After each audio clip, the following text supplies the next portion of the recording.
Hi Leo, here's a general overview of your solar chart for the whole of 2014, and what I'm doing here is not dotting the I's and crossing the T's, but just looking at the whole picture.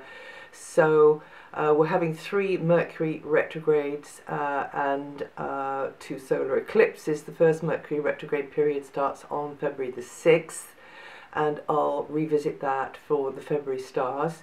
And then we're having 2 solar eclipses. One's on April the 29th in Taurus, and the other one is on October the 23rd in Scorpio, and that will have quite a strong influence across to your sign, Leo, but I'll also come back to those. And you can find out a little bit more about my thoughts on how that might affect you on my website, because what I'm doing here is there's a lot to cover, so I'm just fitting it all into the little space available, and there's a little bit more detail written up on my website. So the big banner across the sky as we come into 2014, from the spring of 2014 in the Northern Hemisphere, that is the Grand Cross. Now, we've got a long-running aspect causing lots of disruption and revolution, rebellion and upheaval in all of our established systems in the world, including banking and politics and medicine and education and travel and transport, and basically, you know, it's unseating the big guys, the big corporations that have sort of got a stranglehold, really, even on the governments. And also it's unseating us in our own individual little wheels, in our individual little lives as well, if we are particularly cardinal signs, or have got a planet in a cardinal sign, or cardinal sign rising, and that's Aries, Libra, Cancer, Capricorn.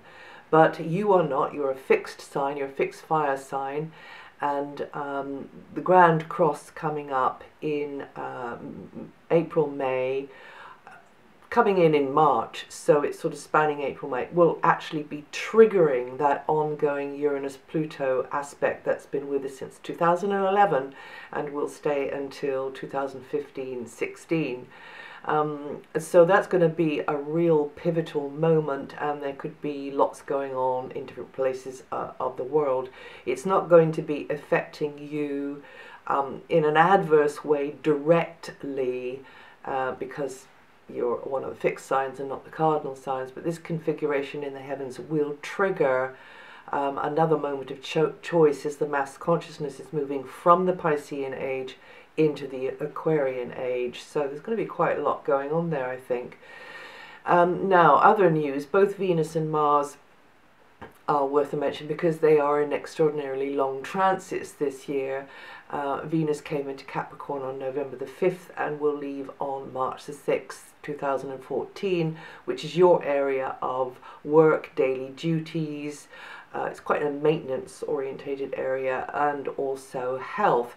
So you could find yourself getting quite sort of friendly and warm and chummy, even, you know, pally, shall we say, not in a negative way, with somebody who is offering you a service, or somebody to whom you are offering a service. Could be around health, could be around vehicles, could be around the job, you know, anything really. And there could even, you know, you could strike up a relationship with somebody in this rather sort of mundane, everyday area here. But with health, you know, anything to do with health, and Venus, by the way, does rule the venous circulation and also the kidneys and the sugar balance. So maybe you gotta keep a weather eye on that, with so much Venus coming at you in that area there. But in general, it can help you find the balance. It can help you, you know,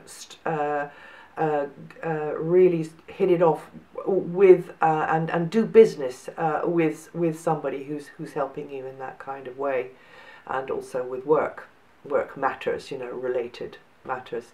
Mars entered Libra on December the 8th and will stay until July the 25th, 2014, extraordinarily long transit, and this is going to be dynamically activating in a very positive way your communication sector.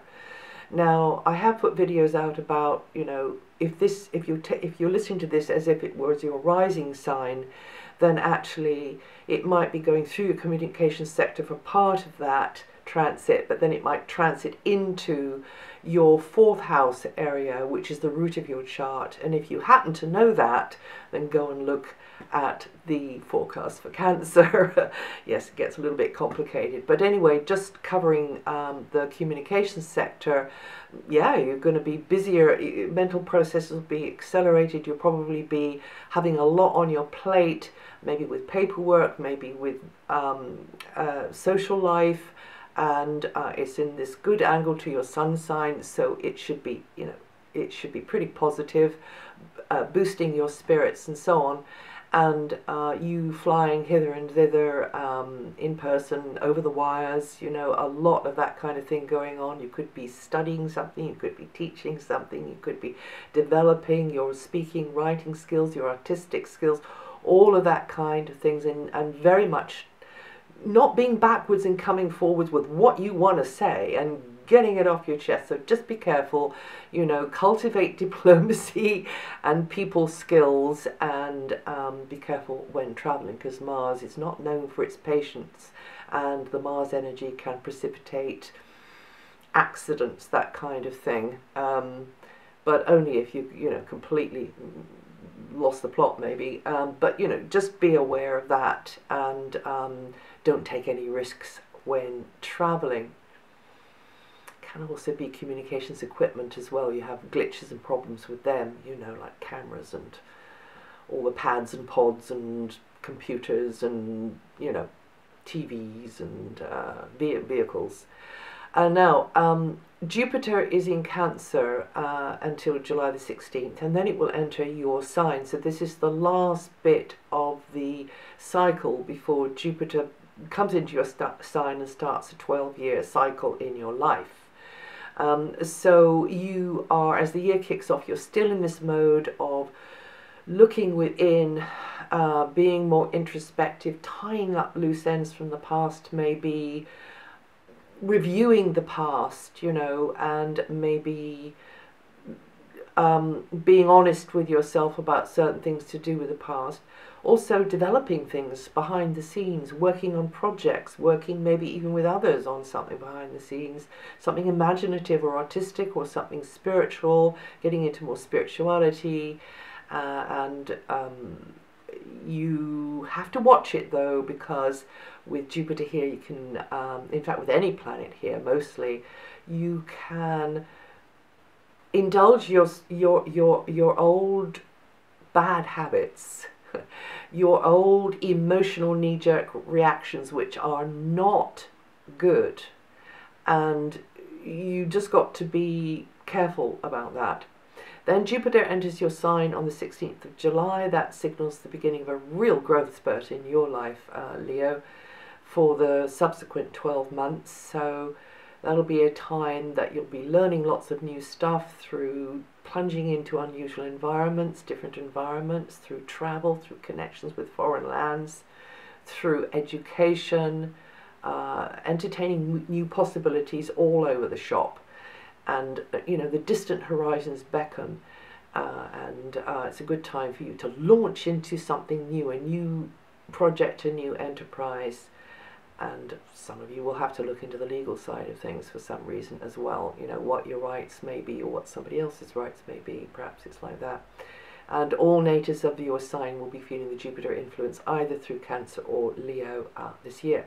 Saturn entered Scorpio on October 2012, and until the end of the year, the limiting and challenging energies of Saturn will mean that you've got to work harder. You know, it's more demanding family relationships, and being more cautious when within a community or neighborhood relationships as well.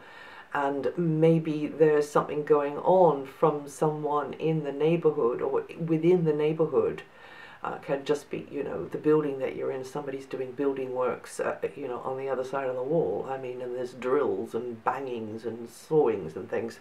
Or it can be some other sort of stuff. I mean, it is such a long transit, you know, a lot of different things can pan out there. It might be that you feel as though there's a lack of your sort of people around, you know, that kind of thing. You may feel burdened by members of the family or what's going on in the neighborhood. And the upside is that you can feel hugely satisfied with how because Saturn is the stress tester. She comes along with a little silver hammer and donks us on the head to see if we're strong enough and we can take it, whatever it is. But this can be a time when you feel a bit boxed in, maybe, or you feel emotionally, or you feel, and actually externally as well, or you feel that it's time, you know, to make improvements where the family is concerned, the neighborhood, location, place on the map, and some of you actually might move under this transit here. And you Leos born, excuse me, from the 7th of August or with from 15 degrees rising, going to feel that energy the most this year.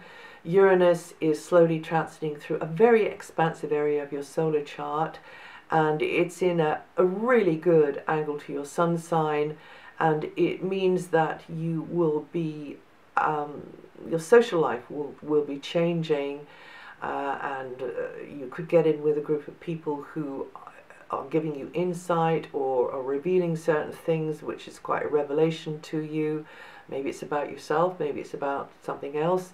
And it's very futuristic, it's very progressive, this, so it sort of catapults you into new kind of scenarios. And this has been going on for a few years now, and it's been affecting you early children of the Golden Lion, but now it will be affecting those born in the second decade of the sign. That's the next 10 degrees of the sign. That's kind of roughly after into the second week of the sign and beyond. And those of you born 31st of July to the 9th of August, so yeah, between 8 to 17 degrees rising, going to feel this energy the most. So yeah, into the second week of the sign. But travel, contact with foreign places, transport, different fields of interest, that's all coming in there through Uranus. The new position of Neptune can lead to deeper fulfillment in love relationships. Neptune has gone into this area where there's more intimacy or involvement in a close relationship. Some of you may feel as though you found your soulmate, and an extraordinary bonding can occur between you and someone. It might be, you know, love relationship, or romantic love relationship, or another kind of like family love or friend love relationship.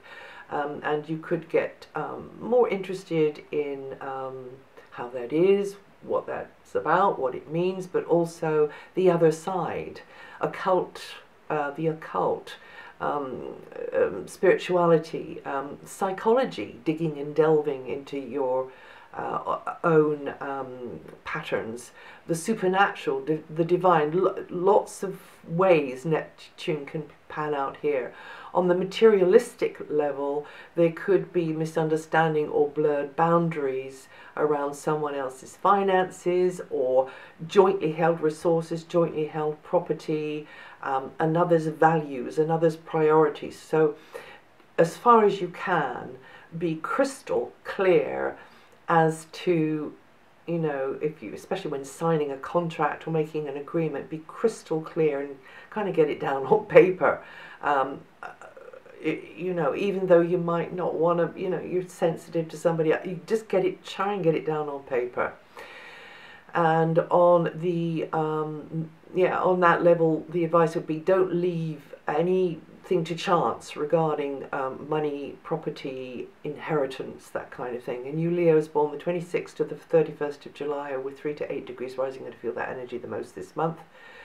Pluto is now in Capricorn, and that is regenerating you slowly from deeper levels regarding employment, skills, health, and that can be yours, that can be another's, a good time to adopt practices which help Pluto to regenerate your body. So things might be revealed that have been kind of ticking away under the surface for a very long time. And if it's been a bad health situation, a chronic health situation that's been ticking away for a long time, then Pluto's ability to regenerate, to reverse the trend, is really going to help you here. But it means that you've got to research, you've got to dig in, you've got to delve, because that's the way Pluto operates. It says, okay, I'm here to help you dig right down to the root cause of this and just get to the bottom of it.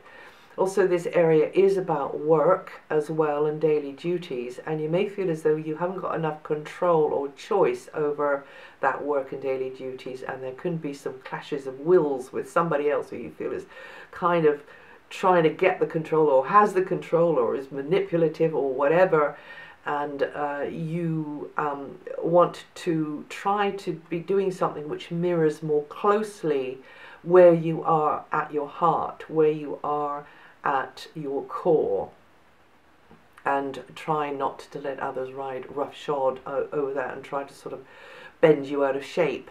Equally, you may be feeling very strongly and passionately about something and kind of knock somebody else flat as well. So, you know, just be aware. And you Leos born the 2nd to the 6th of August, or with between 10 to 14 degrees rising, are going to feel the vibration of Pluto the most. And that's it for 2014.